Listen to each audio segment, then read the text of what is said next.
You don't have to buy anything. Just give money, declared the mother-in-law. How money? Wait. For what? Her husband stammered in surprise. Natalia left the room, quietly closing the door behind her. She decided to let her husband handle the situation on his own. After all, it was his mother. They could sort it out themselves. It all began right after Natalia and Ivan got married. Their mothers became very close friends. They communicated frequently, visited each other, and spent time together. Thankfully, they lived nearby. Both mothers were widows of similar age, fairly advanced and respectable. They were both on small pensions, suffering from similar ailments, sharing similar hardships and problems. Both had given the best years of their lives to their children. Natalia and Ivan had received higher education, found good jobs, and were now, thank God, earning decent salaries that allowed them to live without constantly worrying about making ends meet. Their income allowed them to relax, travel, and purchase luxury items within reason. Naturally, the young couple helped their mothers. Finally, they had the chance to repay them for all their hard work and sacrifices. At some point, something went wrong. Ivan's mother, Mrs. Svetlana, and Natalia's mother, Mrs. Ksenia, regularly talked and shared news about how their children were helping them, what they bought, paid for, brought, or delivered. This turned into a sort of competition. It would have been fine, but sometimes the mothers got so upset that they would cry, throw tantrums, and stress everyone around them. Today, as soon as Natalia returned from work, having picked up her 4-year-old daughter Veronica from kindergarten, her mother arrived for a visit. She settled on the couch, fanning herself with Natalia's knitting magazine, and started complaining. "Natalia, how could you? If it weren't for me, you wouldn't have gotten that apartment. And what about your mother-in-law? Did she have anything to do with it? She's just buzzing like a fall fly. Where would you be without me? But you seem to have forgotten." "You're spoiling her," exclaimed Mrs. Ksenia. "Mom, what are you talking about? Who's spoiling whom?" "Ivan stopped by last night and brought her groceries." "He does that every time." "What's so special about that?" Natalia protested. "He brought her red caviar. Plain bread and butter don't satisfy her anymore." "She's gotten spoiled," Mrs. Ksenia retorted. "Mom." Natalia pinched her temples as her headache started to worsen. "Ivan said he bought the caviar on sale, by chance. He thought it was cheap, so he took it. The holiday is coming up, and Mrs. Svetlana will open it and enjoy it." "Yeah, right. And this morning she calls me, chirping about how she had a caviar sandwich for breakfast. She couldn't wait for the holiday. She's already eating it. I just sat down. It ruined my mood." "And me? I want caviar too." "Mom." Natalia tried to soothe her, sitting down next to her on the couch. Little Veronica settled nearby on the floor, trying to put a doll sweater on her doll. She cutely puffed and stuck her tongue out with effort. "Yesterday, we bought a whole list of good, quality, expensive medicines at the pharmacy. You asked for them. Here. And the caviar, I didn't think you wanted caviar. Well, let's go to the store now and buy some. But we need to dress Veronica again.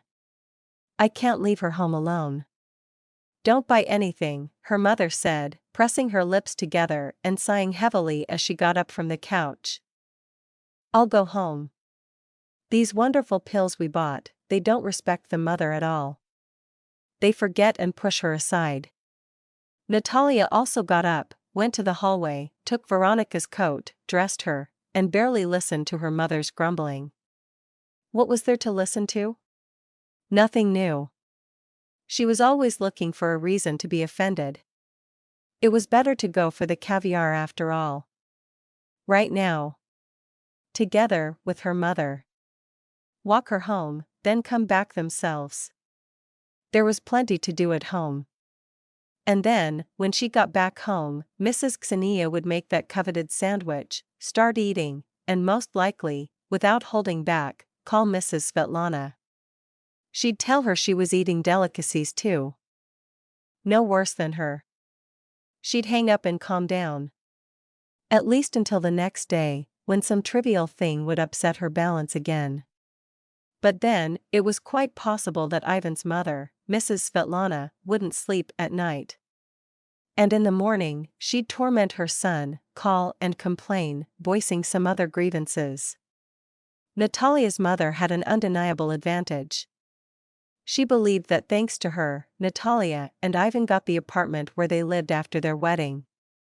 In reality, things weren't quite like that. The apartment, an old one, was given to Natalia by her grandmother, who had been estranged from her mother. There were reasons for this, but that's a different story. The grandmother had re-registered the apartment in Natalia's name while she was still alive.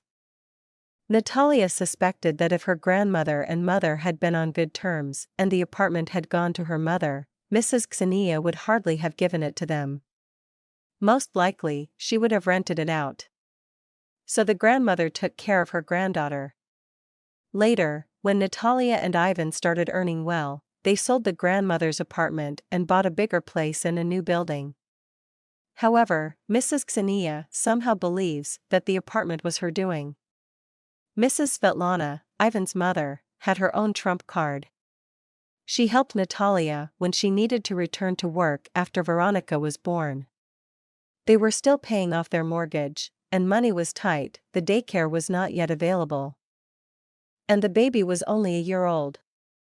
Natalia's mother refused to help under the pretext of health problems. Mrs. Svetlana, however, lived with Natalia and Ivan for 2 years, helping with her granddaughter. She practically raised her. Afterward, she continued to help take Veronica to and from daycare. Recently, Natalia changed jobs and was able to manage without her mother-in-law's help. It turned out to be the most difficult to choose equivalent gifts for the mothers.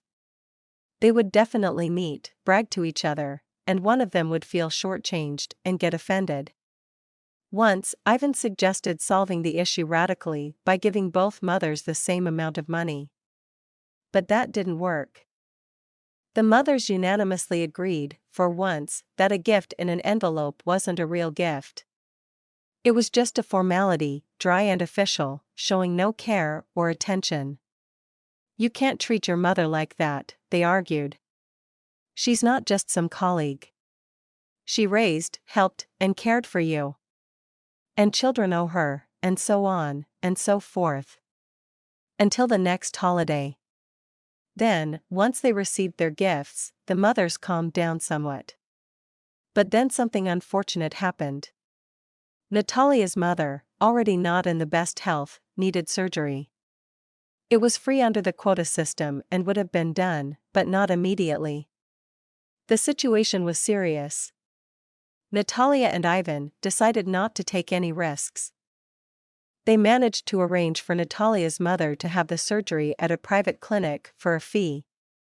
Mrs. Svetlana somehow missed this and didn't know about the hospitalization. Mrs. Xenia was too preoccupied with preparing for the surgery to engage in idle chat and wasn't feeling well, so the mothers-in-law hadn't spoken for a few days. After the surgery, a happy Natalia's mother, rapidly recovering, called Mrs. Svetlana to boast about how wonderful her children were for arranging her surgery at a private clinic, not wanting to risk waiting for the free operation. "Everything's great now, I'm being discharged tomorrow," she said. Mrs. Svetlana immediately showed up at Natalia and Ivan's home. It was a Sunday, and everyone was home. "I bet you spent a fortune on your mother-in-law's surgery," she declared as she entered. "What about me? It should be equal." Ivan was taken aback and didn't immediately grasp what his mother was talking about. Natalia, meanwhile, darkly realized her worst fears had come true. They would have helped her mother regardless, without thinking about what her mother-in-law might say later. But now, they had to deal with it. Natalia was exhausted and stressed after a tough week of dealing with the clinic, worrying about her mother, and the surgery.